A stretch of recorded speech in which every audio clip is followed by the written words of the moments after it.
DSC ఎగ్జామ్లో ఒక subject perspectives in education విద్యా దృక్పథం. అయితే ఇక్కడ విద్యా దృక్పథం అనేటువంటి ఈ సబ్జెక్ట్కి మన అధ్యయన దృక్పథం ఎలా ఉండాలి అన్నది ఇక్కడ వివరించడం జరిగింది. అంటే మన ప్లానింగ్ ఎలా ఉండాలి, పర్స్పెక్టివ్స్ ఇన్ ఎడ్యుకేషన్ విద్యా దృక్పథము అనేటువంటి ఈ సబ్జెక్ట్కి మనం ఏ విధంగా ప్లాన్ చేసుకొని చదవాలి, మన ప్లానింగ్ ఎలా ఉండాలి, ఏ విధమైనటువంటి టాపిక్స్ ఇందులో కవర్ అవుతాయి.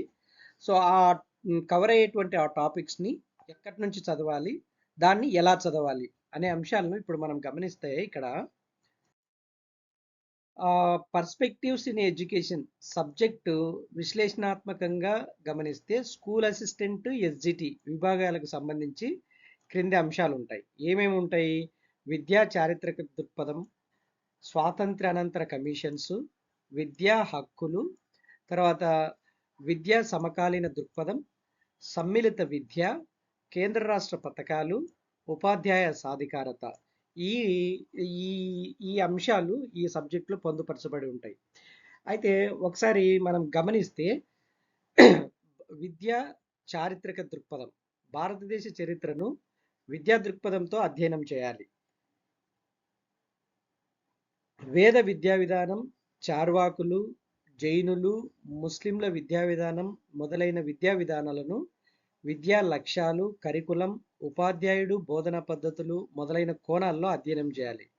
1813 చార్టర్ చట్టం తర్వాత ఈస్ట్ ఇండియా కంపెనీ వలన విద్యా విధాన నేపథ్యంలో వచ్చిన Macaulay, Wood's dispatch, Hartog committee, Sargent నివేదిక కీలకమైన సూచనలు వంటి లక్ష్యాత్మక ప్రశ్నలను దృష్టిలో పెట్టుకొని చదవాలి. ఇది విద్యా చారిత్రక దృక్పథం చదివేటప్పుడు. తర్వాత స్వాతంత్రానంతర కమిషన్స్, ముఖ్యంగా స్వాతంత్రానంతరం భారతదేశ విద్యా విధానంపై వేసిన Radhakrishnan commission, Mudaliar commission, Kothari commission, Eshwari Bai Patel committee నూతన జాతీయ విద్యా విధానం చేసిన ముఖ్య సూచనలు విశ్లేషణాత్మకంగా అధ్యయనం చేయాల్సి ఉంటుంది. ఇవి స్వాతంత్రానంతరం కమిషన్స్ వేసినటువంటి కమిషన్స్, అవి ఇచ్చినటువంటి రిపోర్ట్స్, అవి క్షుణ్ణంగా చదవాల్సి ఉంటుంది.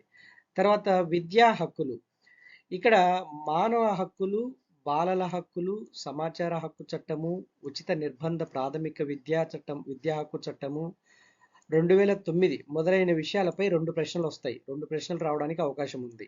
ఉచిత నిర్బంధ ప్రాథమిక విద్యా హక్కు చట్టంలో ఉన్న 38 సెక్షన్లలో ముఖ్యమైనవి తప్పక చదవాలి. ఉచిత నిర్బంధ ప్రాథమిక విద్యా హక్కు చట్టంలో ఉండే 38 సెక్షన్లలో ముఖ్యమైనవి ఖచ్చితంగా చదవాలి. ఇందులో నుంచి గ్యారంటీగా క్వశ్చన్స్ వస్తాయి.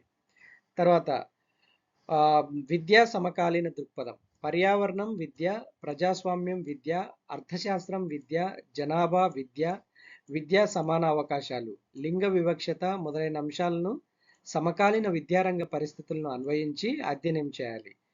సో ఇవి కౌమారుల విద్య, జీవన నైపుణ్యాలపై కూడా ప్రశ్నలు వచ్చే అవకాశం ఉంది. తర్వాత సమ్మిళిత విద్య, పర్స్పెక్టివ్స్ ఇన్ ఎడ్యుకేషన్లో మరో కీలకమైన విభాగము సమ్మిళిత విద్య. దీన్ని ఇంక్లూజివ్ ఎడ్యుకేషన్ అని కూడా అంటారు. సో భారతదేశంలో విద్యా ప్రయాణము ప్రత్యేక అవసరాల పిల్లలకు సంబంధించి 1974 ముందు ప్రత్యేక విద్య, 1974 నుంచి 94 వరకు సమైక్య విద్య, 1994 తర్వాత సహిత విద్య దృక్పథంతో సాగింది. అంధులు, బదిరులు, బుద్ధిమాంద్యులు, అభ్యసన వైకల్యత గల మొదలైన వారి లక్షణాలు, వారి వర్గీకరణ, ప్రత్యేక అవసరాలు గల పిల్లలకు తరగతి గదిలో ఉపయోగించే బోధనా పద్ధతులు తదితర అంశాలపై ప్రశ్నలు వచ్చే అవకాశం ఉంది. ప్రత్యేక విద్యకు పూర్తి భిన్నమైన విద్యా దృక్పథం సమ్మిళిత విద్య. సో విద్యార్థులందరికీ సాధారణ పాఠశాల విద్యను అందించడం, ఎటువంటి శారీరక, మానసిక, సాంఘిక ఉద్వేగ లోపం, వైకల్యతను బట్టి పాఠశాల ప్రవేశాన్ని నిరాకరించకపోవడమే సహిత విద్యా లక్ష్యం. అందరికీ అందుబాటులో విద్య, ఎవరికి ఏ విధమైనటువంటి పక్షపాతం లేకుండా, వాళ్ళకి వికలాంగులైనా, బుద్ధిమాంద్యులైనా, బదిరులైనా ఎవరైనప్పటికీ కూడా అందరికీ విద్య అందుబాటులో ఉండడం అన్నదే ఈ సమ్మిళిత విద్య. తర్వాత కేంద్ర రాష్ట్ర పథకాలు, ప్రాథమిక మాధ్యమిక విద్యలో గుణాత్మకత సాధించడానికి కేంద్ర రాష్ట్ర ప్రభుత్వాలు ప్రవేశపెట్టిన సాక్షరతా భారత్, సర్వశిక్ష అభియాన్, మాధ్యమిక శిక్ష అభియాన్, కస్తూర్బా గాంధీ బాలికా విద్యాలయాలు, national programme for education of girls, at elementary level, మధ్యాహ్న భోజన పథకము మొదలైనవి క్షుణ్ణంగా చదవడం వల్ల గరిష్టంగా మార్కులు సంపాదించుకోవచ్చు.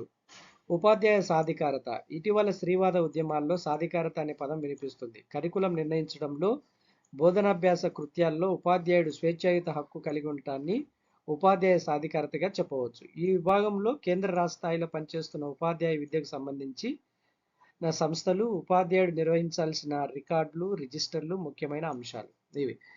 సో ఫైనల్గా నేషనల్ కరికులం ఫ్రేమ్వర్క్లో వచ్చేసి 2005లో రూపొందించిన జాతీయ ప్రణాళిక చట్టంలో దృక్పథము, అభ్యసనము, విద్యా ప్రణాళిక క్షేత్రాలు, పాఠశాల దశలు, పాఠశాల తరగతి వాతావరణము, సంస్థాగత సంస్కరణలు మొదలైన అంశాలపై ప్రశ్నలు ఉంటాయి.